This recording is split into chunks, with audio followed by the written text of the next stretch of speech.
À Goma, une nouvelle séquence de processus de paix s'ouvre ce 13 février 2026, un jour après avoir atterri par les premiers vols des Nations Unies à utiliser l'aéroport de Goma depuis janvier 2025. La chef par intérim de la MONUSCO, Viviane Van de Peer, a été reçue à la coordination politique de l'AFC M23 pour une séance de travail d'environ 1 heure avec Corneille Nangaa, Benjamin Mbonimpa et d'autres responsables du mouvement.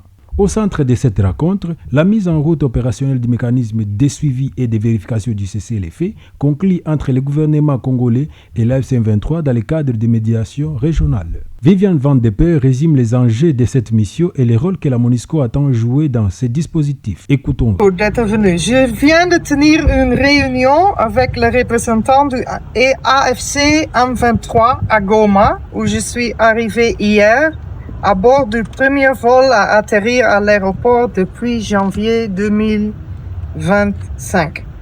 La reprise progressive des activités aéroportuaires constitue un signal important dans le contexte actuel et contribue à renforcer la confiance entre les parties. Nos échanges avec le AFC M23 ont principalement porté sur la mise en œuvre concrète du mécanisme de suivi et de vérification du cessez-le-feu, conformément à l'accord signé par le AFC M23. Il est essentiel que les engagements pris dans cet accord se traduisent rapidement par des dispositions opérationnelles claires, crédibles et vérifiables sur le terrain.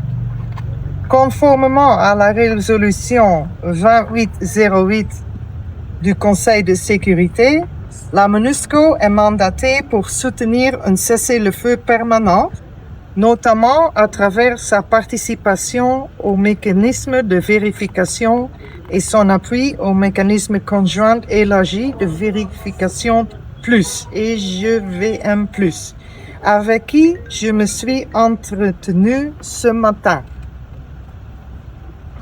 La MONUSCO continuera d'appuyer le processus de paix en cours et l'appui au cessez-le-feu se fera de manière progressive en fonction des arrangements confirmés dans l'architecture convenue et des garanties de sécurité pour le personnel et les moyens des Nations Unies.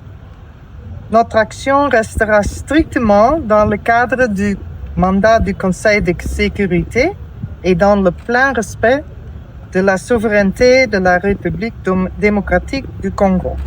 Je vous remercie. Du côté de l'AFC M23, cette séance a permis à Benjamin Mbonimpa de préciser la manière dont le mouvement perçoit les processus de cessez-le-feu entre Doha et l'initiative portée par l'Angola. Écoutez comment il décrit la façon dont l'AFC M23 se positionne par rapport à ces accords et aux violations qu'il attribue à Kinshasa. Comme respectueux, et la MONUSCO a un rôle d'appuyer et de soutenir le mécanisme de vérification des cessez-le-feu dans la coordination de la logistique afin que tout se passe dans le bon et pour que la paix revienne ainsi dans notre pays. Nous ne sommes pas informés de ce qui a été décrété par l'Angola. Nous sommes toujours respectueux de ce qui s'est fait à Doha et nous assumons toute responsabilité sur le processus de Doha. Ce qui s'est passé à l'Angola, nous n'avons pas été invités, nous ne savons même pas les contenus. Mais nous avons toujours été respectueux de cessez-le-feu, plusieurs fois signé unilatéralement. Cette fois-là, cela a été consacré à Doha et nous sommes toujours respectueux. Bien que Kinshasa continue à violer, même aujourd'hui matin, Kinshasa a violé les cessez-le-feu. Et nous avons signifié cela à la MONUSCO qui veut jouer les bons offices en soutenant les GVM+, pour accomplir la première mission de monitoring du cessez-le-feu. Dans une région où les cessez-le-feu ont souvent été annoncés puis remis en cause sur le terrain, notamment en raison des violations répétées imputées aux forces coalisées du gouvernement de Kinshasa, cette rencontre est présentée comme une étape supplémentaire vers la mise en œuvre des engagements pris, mais aussi comme un test de la volonté réelle des parties avancées vers une escalade durable dans l'Est de la République démocratique du Congo.